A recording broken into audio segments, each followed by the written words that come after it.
Today, we are talking about Iskafia and Isapcha, which I'm going to translate. Again, it's very hard to put a particular word associated with these very complicated ideas, but I'm going to translate it as subjugation and transformation. That's going to be my initial translation. The other terms that I want you to know before we start today's class is the term of l'shem shamayim, which means for the sake of heaven. And we'll also talk about this idea of a sefer shel beinanim and a sefer shel tzadikim, a book for the average person and a book for the righteous person. Now, Kabbalah places a great emphasis on refining the Neshama, on refining the soul. So, the basic purpose of refining the Neshama, of refining the soul, is so that its beauty is apparent. But in addition to its beauty being apparent, Kabbalah supplies the tools for us to successfully implement this beauty and make this beauty apparent. So there are two terms that are used in order to create. So let's understand this. Before we get into the actual idea of it, is the purpose for knowing this is because we want to reveal the beauty of the soul. That's the purpose of knowing this. What are these terms? The first one is called Iskafya, and the second one is called Isapcha. So what does Iskafya mean? Iskafya means to subdue, to subjugate, to remove, to abstain. And Isapcha means to transform or to convert. So the process is like this. Let's pretend you want to go on a diet. Majority of diets are made up of Iskafia. Abstain, remove yourself from a particular idea. Let's remove ourselves from carbs. And yes, it's going to have an effect on you for a specific part of, for a specific time, you're going to have an effect. Because you're going to remove yourself from carbs. Carbs do help you gain weight, so to speak. And, oh, there was someone there, okay. And so by removing yourself, it's going to happen. What's going to happen once you stop removing yourself from carbs? What happens then? And we know this. A lot of people who go on diets, you go back with a vengeance to the point where you gain all of the weight back plus 5 pounds. Like that's the natural thing. You know, even people who are into diets say this. It's not me saying this. So the Kabbalah diet would be made up of Iskafia and Isapcha, which means abstaining is a very important thing. Getting rid of the carbs, I'm just giving you that example. I'm just giving the diet as an example. Getting rid of the carbs is a very important thing. But then once you create the space to get rid of the carbs, or to get rid of that idea, then what you have to do is transform and change it. So what are you going to do now to change it? Which means you can't just say, I'm not going to smoke anymore. You have to replace it with something that would help transform that which you're abstaining. So it's very good for a person who's a compulsive gambler should not decide to stop gambling while they're at the casino. The first thing they have to do is to leave the casino. So that would be the Iskafia. Iskafia would be leaving the casino. Now that they left the casino, what do? How do you transform? How do you now? Because just to live in a world where you're just, I'm not going to go to the casino. Well, I'm sure somehow, because you're a compulsive gambler and you're addicted to gambling, you're going to figure out a way to go online, because that's just part of the makeup of a person who's an addict. You have to replace the addiction. So you have to replace the addiction with something else. I'm just giving you, I'm giving you the basic formation of this idea of Iskafia and Isapcha. Now, Totally get that. these ideas refer to a daily involvement with the physical world. So, for example, when a person is, let's say, served a meal, and you know that the Torah, and I'm going a little more refined. I started off by just giving you the addict and the. Now let's pretend like we're not addicts and we're not on diets, and this is not. Let's go to the little more of the, because Kabbalah is not so interested. Not that it's not interested. Kabbalah is not, doesn't want us to just spend time on the surface level. The surface level would be the addict. The surface level would be the diet. Let's go on the more refined level. You're trying, because the purpose, what is the purpose again? What do we say the whole purpose is? To reveal the beauty of the soul. Yeah. The internality. So your diets and your addicts, it's not going to be about revealing the beauty of the soul. What is going to reveal the beauty of the soul? So let's say you want to eat something, and you know that the Torah wants you to eat this food l'shem shamayim. L'shem shamayim means for the sake of God, for the sake of the heavens. Meaning the food is supposed to be eaten for the purpose of strengthening your connection to God. Not just to fulfill your appetite or to indulge. Now, the delicious food is tempting. It's exciting. There's a physical feeling that the person is getting from this chocolate cake. I like chocolate. Why do you like chocolate? I can't explain. It's just the lava that's coming out of the oozing from the chocolate cake. And if you go to Chesky's, you can have two different versions of the chocolate babka. This is very important. I never knew this before. There's one that's the regular, there's the regular, and then there's the extra oozing chocolate. Oh yeah? This is it. So, and you look at that and you're like... I think the regular has enough oozing. The regular has enough oozing chocolate, I'm pretty sure. And you're like, I want the extra oozing chocolate. And there's this really, already I can see as I'm talking about it, already your mouth is watering because some people like chocolate and you want the extra oozing chocolate that's going to make a mess all over your hands, right? Yeah.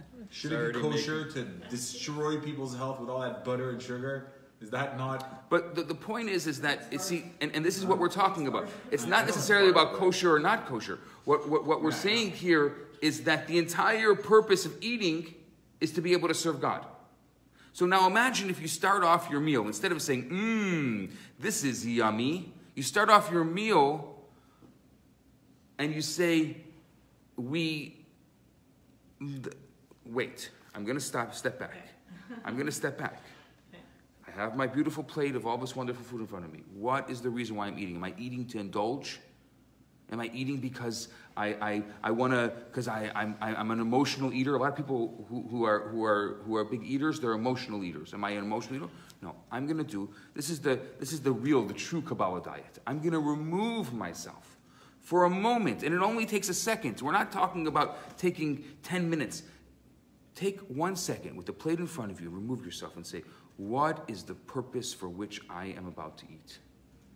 I'm about to eat because I'm going to sustain myself. I'm going to sustain myself because Hashem wants me to sustain myself with this food. But the purpose of me eating this food is in order for me to have a closer connection with God. Can I answer a question? Hold on. Now. Ask a question.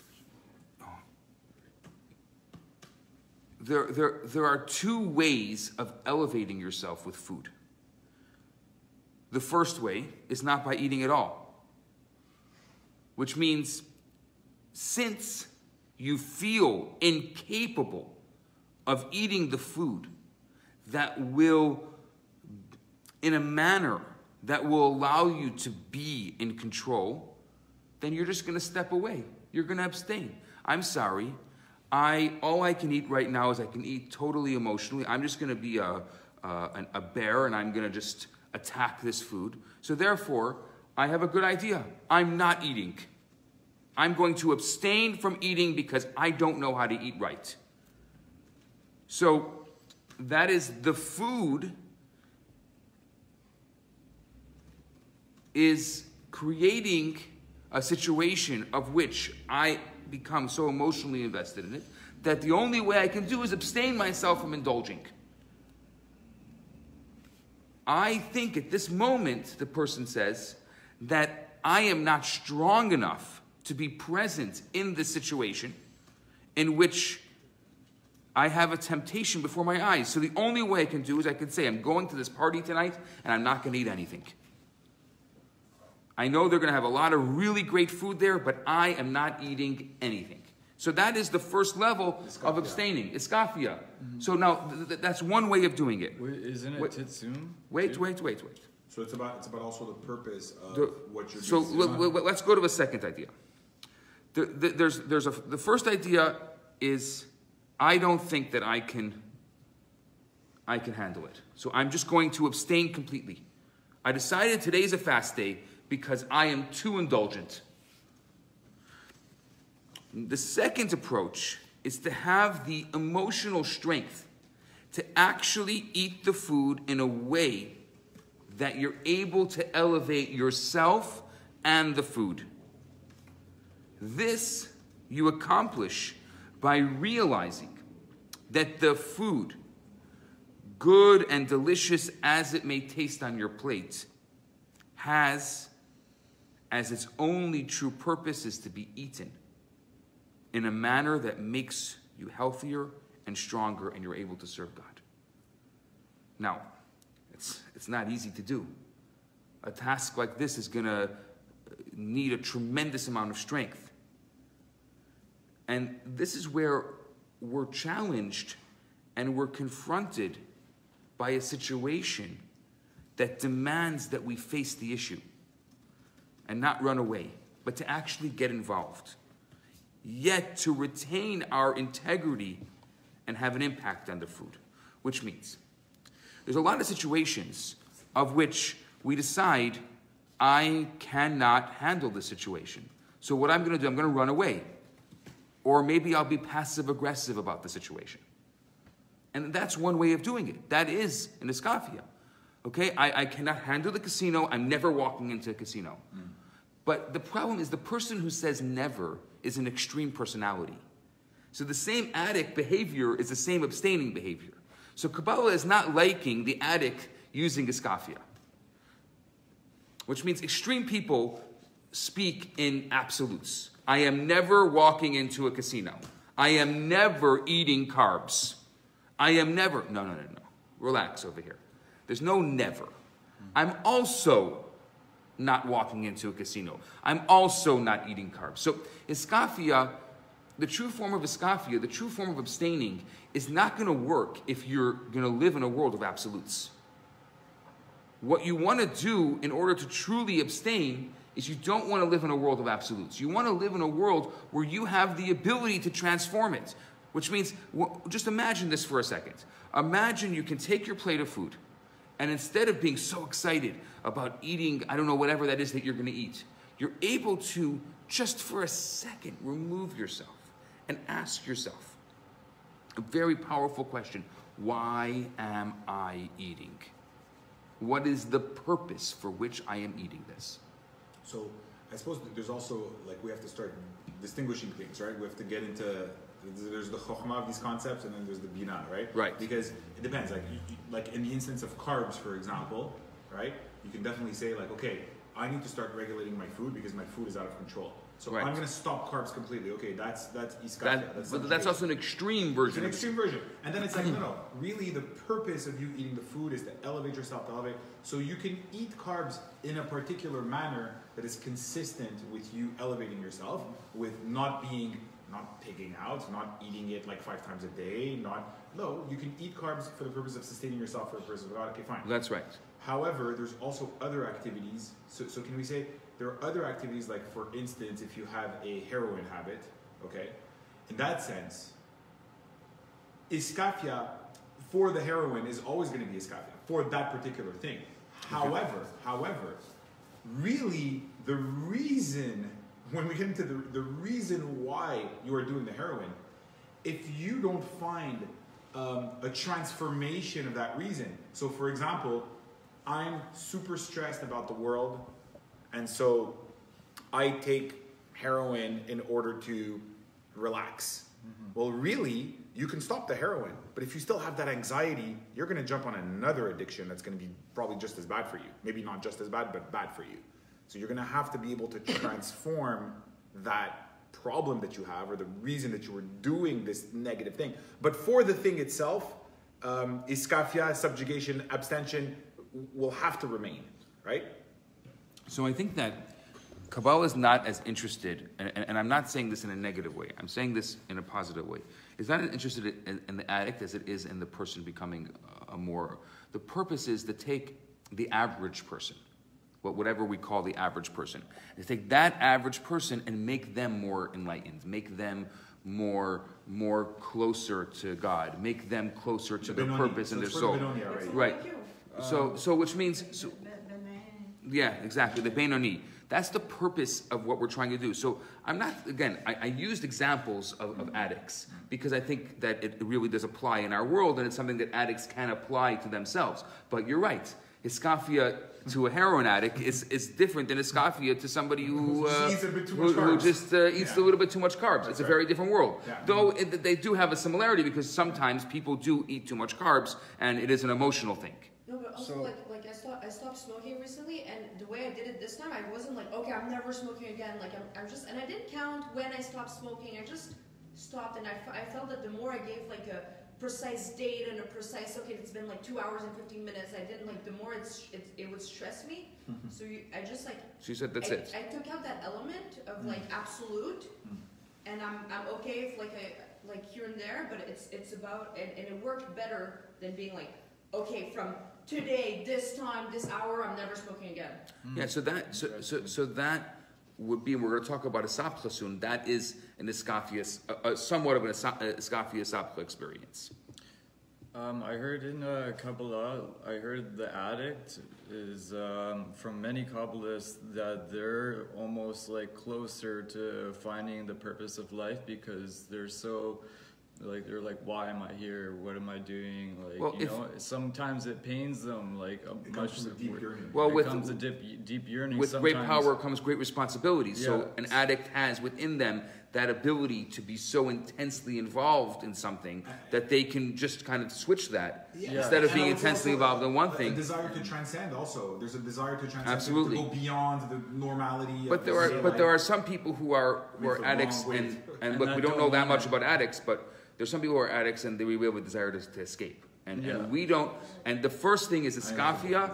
Iskafia is not to escape. It's very important. That's why I'm being very careful not to use the addict as an absolute example for Iskafia, because we really don't want to escape. We want to become closer and more connected to our soul and not remove ourselves from our soul. So it's very important. So Rabbi, you're saying that if the addict has Iskafia, they're one of the most peoples that are like close, like to that point where they're, you know, getting to God. No, it's not what I'm saying at all. Saying the opposite. The exact opposite. Well, I heard with addicts that if they yearn why they're here and stuff like that, they're one of the most people that are closer. I think that it's very, very important to know that. And I have a tremendous respect for addicts, and especially addicts who make life changes, and people who are in recovery, and the recovery community. I have a tremendous respect for the recovery community. But it's important to know that there's a lot of people who suffer from addiction, that the reason, or whatever reason they need that particular thing, it was for them to be able to escape. and not to be more connected. And Kabbalah wants us to be more connected, which means for a lot of people, addicts in recovery, and I'm not saying, again, I'm not speaking anything negative about the recovery community, and I think it's a beautiful thing. Don't get this wrong. But I don't want to see, not me, but Kabbalah wouldn't want to see an addict just replace a one escape with another escape. That'd be very dangerous. The point is that you want to become more focused, more connected to your soul. And I do think that an addict has the ability, yes, has a very high, very, very powerful and strong ability to be totally connected to their soul in a way that perhaps other people can't because of that intensity, because of that absoluteness. But there's a distinction that has to be made. There's a necessary distinction that has to be made between the desire to transcend and, let's say, to experiment with psychedelic drugs or to do occasional experiences with drugs from the addict reality. There's a necessary distinction because the addict perhaps started with a desire to transcend, right, and had a few experiences where maybe they did touch something. But then what happens, as the Rabbi says, is that when you sink into addiction, it's because you've created a dependency relationship with the substance. And then you end up actually separating yourself from the real world and being a prisoner to this drug, essentially. And so that is the right, opposite of transcendence. That is, you've just substituted a prison, which is, let's say that regular life is a prison, which it's not. I mean, that's really, from a spiritual point of view, I would challenge the addict in the following sense, that they see the regular world as a prison, and so they want to transcend. And so they try the drug occasionally. It makes them touch a different reality.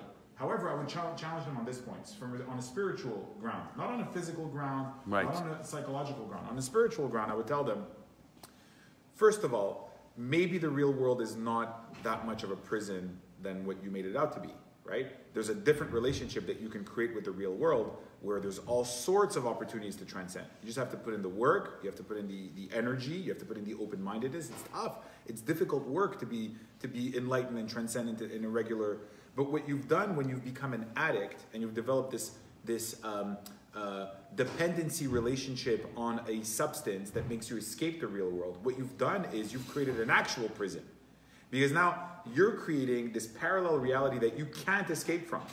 So in order to escape a quote-unquote prison, you've created a real prison that's way smaller, and it's a tinier box, and it gets smaller and smaller. It's known when you get into addiction, you've got to take bigger and bigger amounts of the substance in order to get less and less of the benefits, right? So I think the addict is the true prisoner in a way.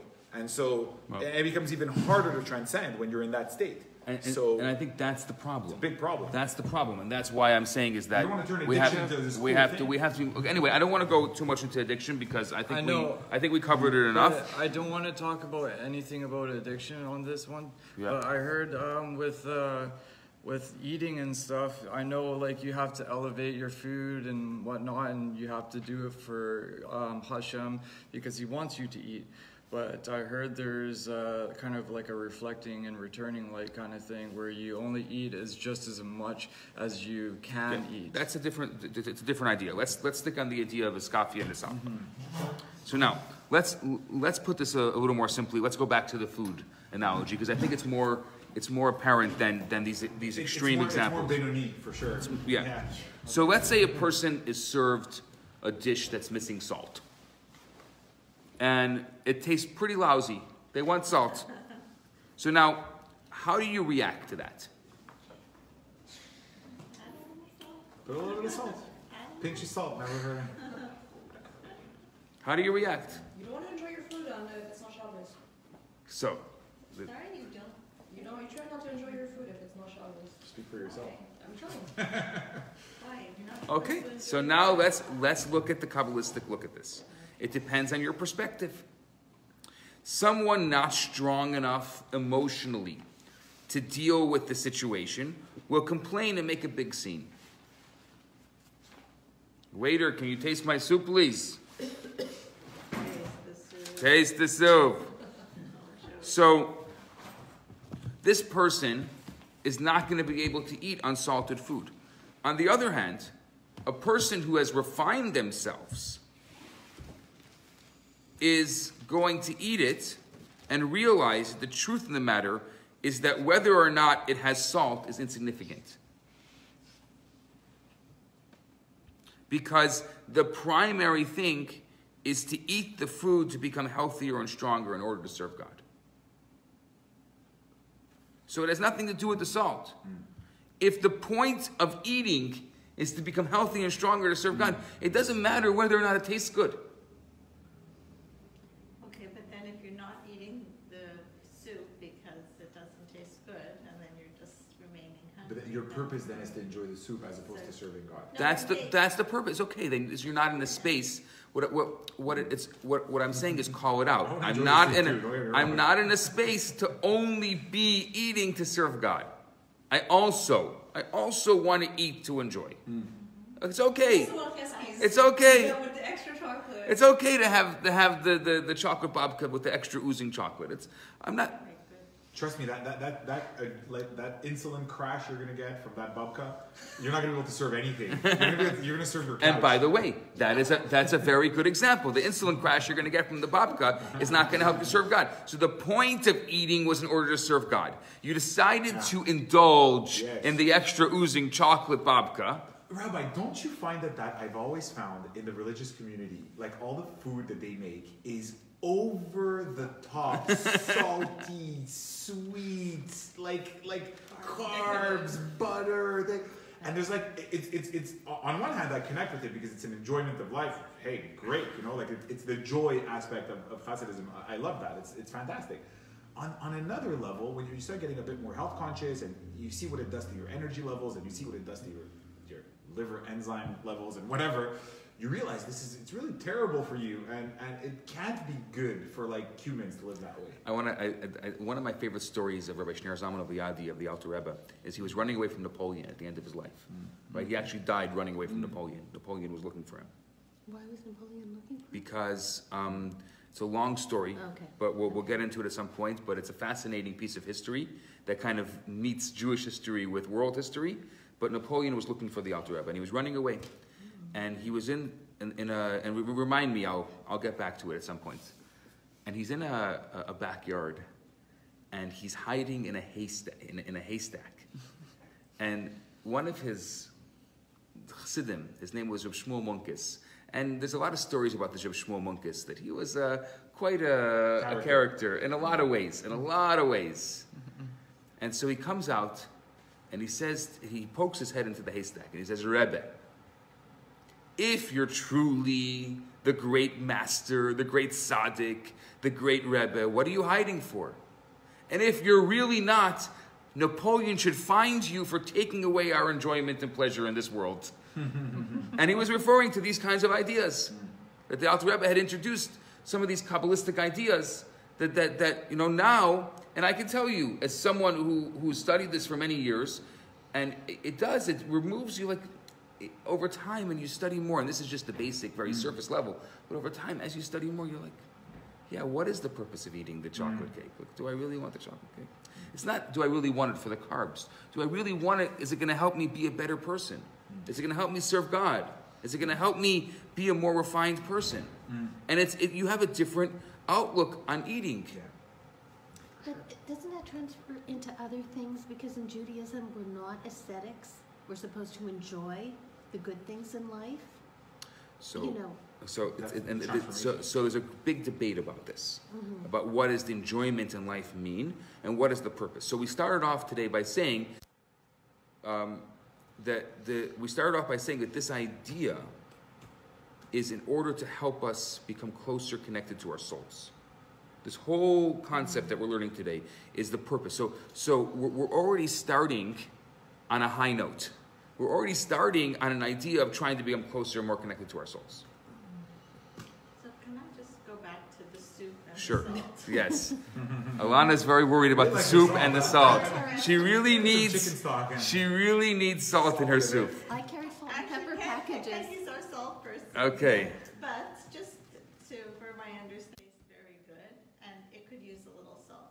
But if you don't add the salt, or you don't eat the soup because there is not enough salt in it, then you aren't becoming closer to Hashem, because really you're keeping your body from nutrients, and we can't function if we don't actually eat the soup. So are we not better off to add a little bit of salt? You see, So again, that you're coming to the soup from a different way. You're coming to the soup from a place of enjoyment.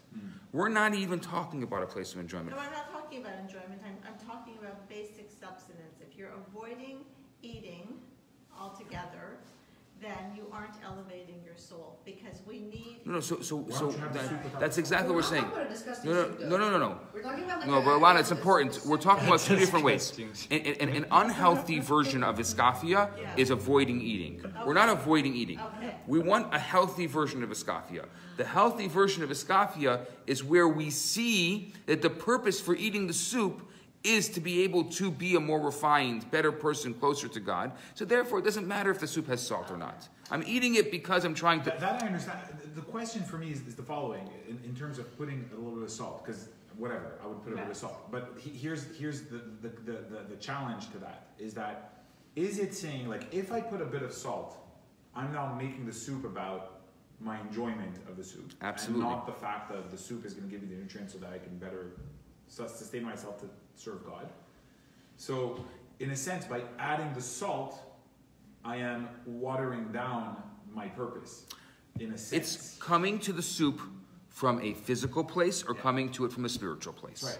That's the difference. So if I put the salt, I'll enjoy it a bit more, but I'm kind of making it about the enjoyment more than about the fact that I'm just going to eat to serve God. I'm gonna say this is a very hard idea for people in this world, in a world of which we do have a lot of enjoyment in various things and pleasure. It's very hard to even come to this idea, and this is an idea that's very foreign to most people in our society. The idea of, will I come to the physical things in my life from a spiritual place, or am I starting from a physical place? If I'm starting from a physical place, the salt matters. Otherwise, I'm not going to be able to sustain. I'm not going to be able to have the nutrients. And I know, and I understand. The mother in you is saying, I just want my kids to eat. I understand that. Well, for your kids, it's different, because if the kids won't eat the soup. No, because the kids, right? the kids, until Bar Bat Mitzvah, what is Bar Bat Mitzvah? It's when we get our godly soul, right? That's what we're celebrating. For those of you who didn't know that. So we're celebrating the completion of the godly soul, the ability to have free choice between good and evil. That now I'm responsible for my own mitzvot because my godly soul is complete. Mm-hmm. That's what we're celebrating there. That's interesting. So for a child, they don't have that ability because they still have a lot more animal than they do godly. But would you say that the foodie who's in a 2-star rated, the Michelin restaurant, who gets their soup and says, return this to the kitchen, it doesn't have, like the exact perfect amount. That is like the epitome. I think it makes for good TV, but it doesn't make for good practical. Yeah. No, but that's it. That would be like the opposite. No, we all think that we're on TV when we go to the restaurants, and I have to have it just like this and just like that, and I want service, and we're a service-related industry. Some people just want to enjoy so much that if they don't get their perfect enjoyment, it's unacceptable. Look, there's also the Esav, right? When Esav came to Yaakov and he came from hunting, and he sold his birthright. What did he say? What does the Torah say? Pour it down my throat. Like that is a level of enjoyment that is beyond. Like you can even go even further than that. Forget about the salt now. Just pour it down my throat. That's how much he wanted the food. So then it works if the soup is too salty. Exactly. Still eat it. Same thing. Mm-hmm. What does it matter? What does the salt matter? So now, what is the real difference? Whether or not the soup is salted. It's just a desire of the palate and a desire that someone has to want it to taste right. So now, to go ahead and to eat means dealing with a lousy situation and succeeding. It's as though the food has salt. The only way to truly feel this way is by elevating yourself and realizing that there's more to life than what tastes and looks good. And that's a very, very difficult idea in our society, to be able to really start saying that there's more to life than what tastes and looks good. This is the true idea, the true approach of what Kabbalah calls Iskafya. Iskafia means to subdue and to subjugate, to withhold oneself from a given difficult situation because you are not able to deal with it since in a way that's in control. Can I answer? So, Iskafia is, I have a particular situation. And I know that I will not be able to respond well to this particular person. I know that if I actually meet this person, it's not going to go well. So I'm just going to not go there. I'm going to abstain.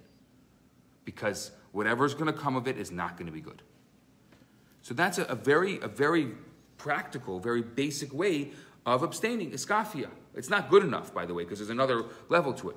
But I know that I already and it's an amazing idea, just that first of all, in our society, just to have the idea of premeditating, saying that this is not a good situation is already being in control.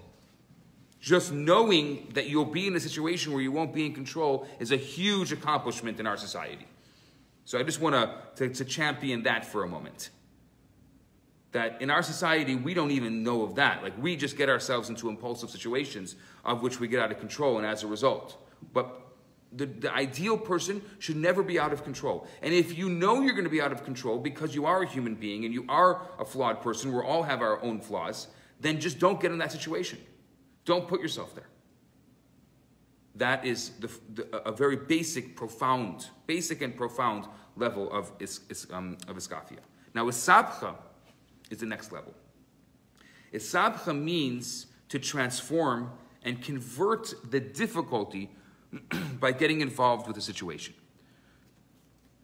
This means that you are in a place where you feel like you can truly be in control, in full control. In Kabbalah, the concept of Isapcha is mentioned with regards to transforming darkness into light and bitterness into sweetness. Sometimes the darkness and light exist as two entities, each in their own realms. However, to take the very darkness itself and have it become light is a tremendously great feat. To take a negative idea or a negative experience and transform it so it becomes a positive one reveals that the only reason for a negative was to challenge. The purpose of the negative was to challenge, to see if indeed the person has the strength to face the temptation and convert it. So that's the entire purpose of the negative. To be able to truly challenge it and to be able to truly say, why did this particular thing happen to me? Because I should be in this situation so that I can convert it. I can be able to change this. It's a very powerful, very difficult idea. Would you say it would be climbing like spiritual levels in that way? No, it's just a simple, don't go into anything beyond. It's very simple, very basic. Now, the same is true in regard to taking something that is bitter and changing it so that it becomes sweet. Just think of taking food that is bitter in its taste, and somehow by adding the right flavors and the right ingredients, it becomes sweet. This is what Kabbalah means when it says from bitterness to sweetness. So, we have particular things that happen to us in our lives. Let's pretend for a second that we were able to, for one day, live in the space where everything is beautiful and wonderful, and the entire purpose for living was to become a better person, was to be able to reveal the essence of our soul, was to find the true spirituality and the true joy and the true incredible light in everything that we do. Let's just pretend this for a moment. That's the whole idea of everything. Now, in this idea of being able to try to find the true light and the true joy in everything that we do, what am I looking for? What am I trying to achieve? So I have a particular situation. Do I get involved with it? Don't I get involved with it? Just this knowledge, just being able to put ourselves in this space where this is something I cannot control. So I'm going to Iskafia it. I'm going to abstain from it. I'm going to remove myself from it. Because it's something that I am not able to control right now. It's a conversation that I will not be successful at having. I think because I decided that I want to be a do-gooder, and I'm going to make sure to tell this person. I'm going to tell them what's right. I'm going to tell them how to do it. It's a great thing. It's a wonderful thing. But if you're not going to accomplish it, don't do it. And just that knowledge of that I cannot accomplish it right now is good enough. Just abstain. Don't do it. Don't talk. Is it important? Do we have verbal diarrhea and we have no choice but we have to talk? I have an idea. Every single time I have a brain fart, I have to show it. No. If the first step of Iskafia is I have nothing good to say. I have nothing that's going to be important. I'm not going to say it. And it's hard because you have this idea. You want to say it. You want to tell the person off. You want to say something, but you don't because you know nothing good is going to come of it. Then you can start becoming, you can get into the space of Isapcha. The space where you can actually start saying, okay, now that I removed myself from it, now that I removed myself from this particular situation, how do I transform? How do I see the good? How do I convert the bitterness into sweetness? How do I see the good and godly in everything that I'm doing? And that's already another level, a complicated level. But I want to say this because I think it's so important that just the idea of being able to abstain, just the Iskafia space, just being able to say nothing good is going to come from this, I'm not going to say anything, is good. That alone is such an incredible accomplishment in our lives. Now, if we can now start taking other parts of our lives and say, you know what, there is this world, I'm sorry, but this world that I live in is not about chocolate cake. It really isn't. And the truth is, what do they say? A moment on the lips, a lifetime on the hips. So really, it's not even good if I thought about it even outside of a spiritual space, it's not good for me. I'm not going to do it. Rabbi? So what ends up happening is we remove ourselves.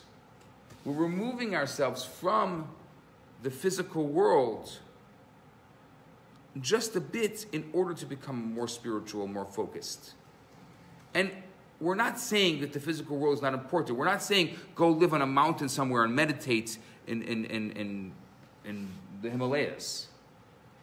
We want to be in this world. We want to be focused in this world. We want to be really truly in this world and uplift this world and make this world a better place. So in order to be in this world, we want to be truly in this world, where a lot of the things that we do when it comes to the physical elements of our lives is actually removing ourselves from this world without even realizing it. For example, a lot of people use these mechanisms like chocolate cake to run away from reality. A vacation is not running away from reality. A true vacation is being more focused on reality because truthfully, in the grind, in the everyday, I have a very difficult time just kind of keeping up with all my responsibilities, important responsibilities. But what is this? Right now, here I am. I'm sitting at a class on a Wednesday morning. This is a vacation. I would consider this vacation because what am I doing? I know that every 2 minutes you're thinking about whatever else you have to do, but that's okay. But I'm constantly bringing my mind back. I'm abstaining from everything else. And I'm trying to now put myself in a space where I can become more spiritually focused. And by putting myself in a space that becomes more spiritually focused, I can become more connected to my soul. By becoming more connected to my soul, I now achieve the purpose for which I exist. So being here right now, I would consider this a vacation, a true vacation. Because most people go on other types of vacations that we think are vacations. They need a vacation from the vacation. I have a question before. I'm not going to take any questions now. Okay.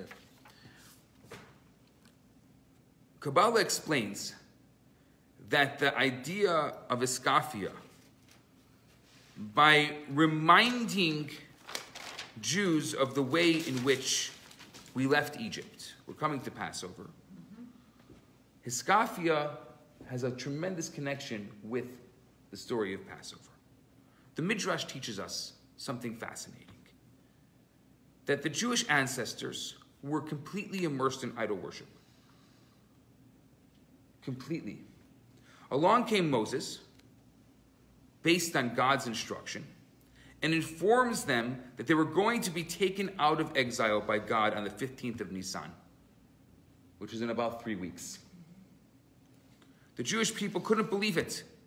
They looked at themselves and they knew that they were not worthy of this great favor. They were actively involved in idolatry, yet it happened. And the Jews became a free people, leading to the creation of what was going to be the Jewish nation. At the time, they weren't even the Jewish nation. They were just African slaves. So they were going to become the first freed African slaves. The Torah, in describing the episode, uses the words ki borach ha'am, meaning the nation fled and ran away from the Egyptians. Now, Kabbalah asks, why was it necessary to run away? After all, wasn't God taking them out? Wasn't God's protection strong enough to guard them from any danger? And on the contrary, what do we say? Why do we eat the matzah? Because they had to run away so quickly that the dough didn't have enough time to rise. Come on, let's talk for real. They run away from their own temptation. Well, let's talk for real. How long does it take for dough to rise? We know 18 minutes. Could you get 2 million people out of Egypt in 18 minutes? No. So why were they running away so quickly the dough couldn't rise? This is not a story. Do you ever ask this question in the Haggadah? This is an obvious question of the Haggadah. They're running away from Egypt because come on. How long did it take to get 2 million people out of Egypt? I guarantee you it was a couple minutes more than 18. So the explanation that is given is that they weren't strong enough. Their minds and hearts were involved with nonsense. To have attempted to deal with the Egyptian culture, to reject the intellectually and pagan practices would have failed, because the Jews, from their perspective, couldn't deal with this difficult situation. They had, in a sense, become Egyptianized. Therefore, the only situation was to vacate and to flee, which they did. And God, knowing their capabilities, gave Moses the instruction and the command just to go and not think about possessions, not think about houses. Don't say goodbye to the neighbors. Think about today. You know, we have this Jewish idea of that we live in a world, we all know we live in a world that's not so perfect. And we have always this Jewish idea of euphoria, of Mashiach, that there's going to be there's going to be a time where we're going to live in a time of peace and tranquility. Rabbi, they also went and asked the Egyptians for jewels and gold. No, but that was a plan. But they had to leave very quickly. They didn't take half of what they could have taken. Mm-hmm. They just had to leave very quickly. Because the reason why they were leaving so quickly is because imagine today, if Mashiach comes and starts reasoning with us. Come on, I'm a student of science. I have a RRSP. I have a 401k. I have I've got a house. I've got a car. Don't tell me. For us to be able to truly leave, it would be impossible unless we flee. And if you look at throughout history, you're going to find that that's exactly what was going on. Anytime the Jewish people had to go somewhere, they had to flee. Unfortunately.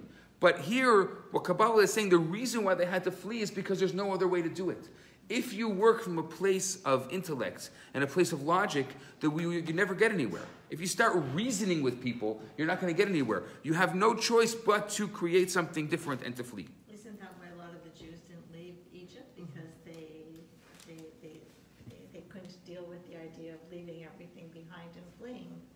Right? I mean, not all the Jews left, right? 80% didn't leave. Right, exactly. Some Jews never left Eastern Europe. They died. They died in the last day. Yeah. They were killed. They were killed. Exactly.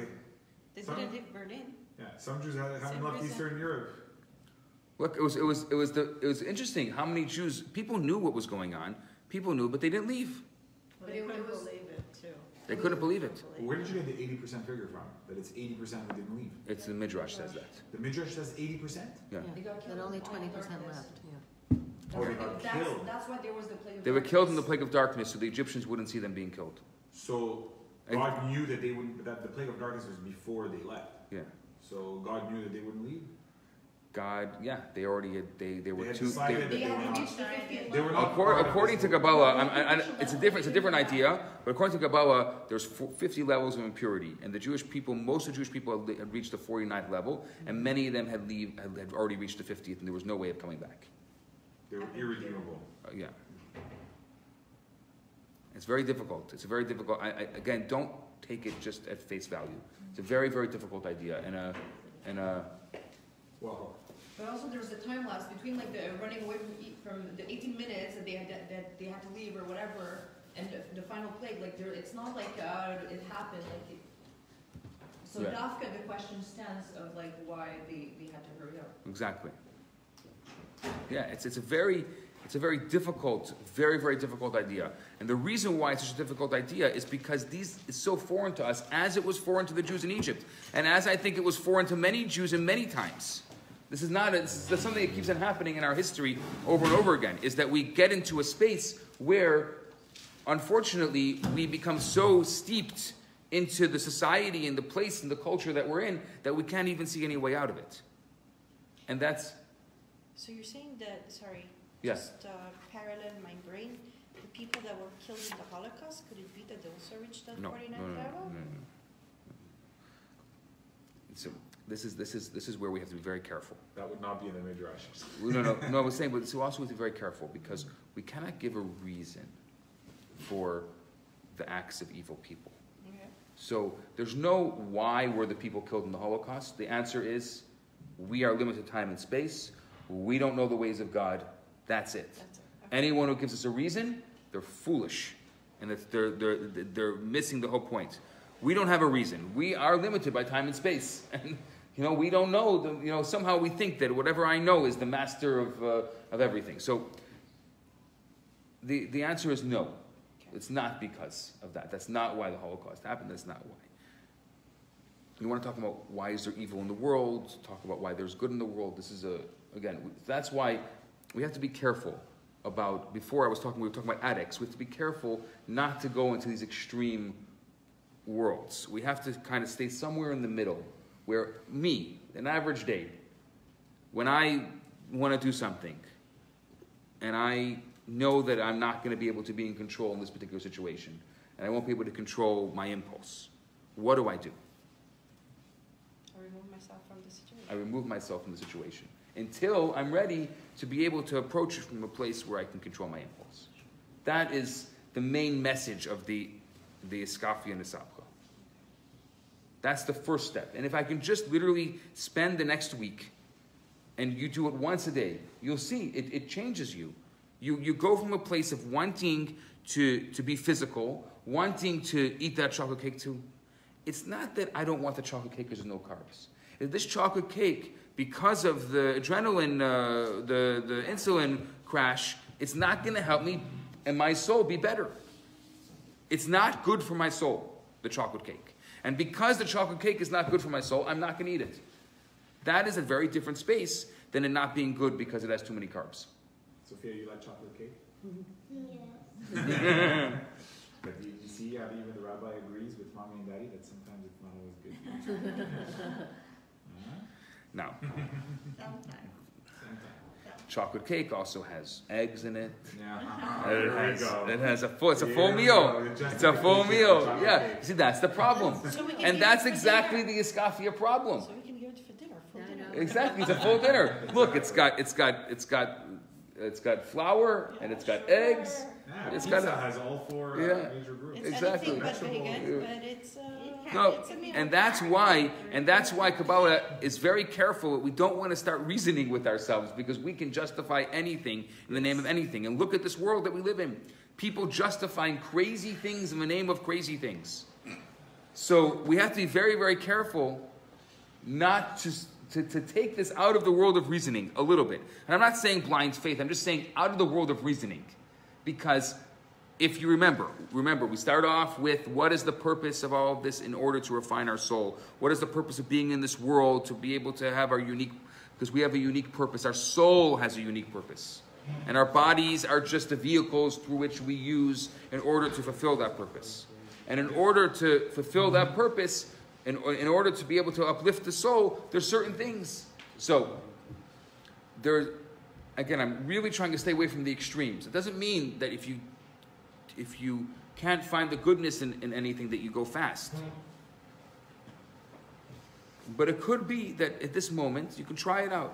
You can say, my soul needs this particular food, and this particular food is going to sustain my soul. And therefore, whether it has a little more or less salt, it doesn't really matter. But you see, even that is, the question of a purpose is kind of, it's bigger than the question of reasoning. Very much so. It's a bigger, and what we've seen in this, it's the battle for the city, right? The battle for the city. For the city. Yeah. And it's the rational mind could be used in multiple different directions. Absolutely. It can be used to rationalize certain behaviors. It can be used to go towards a higher purpose. It can be used in all these different ways.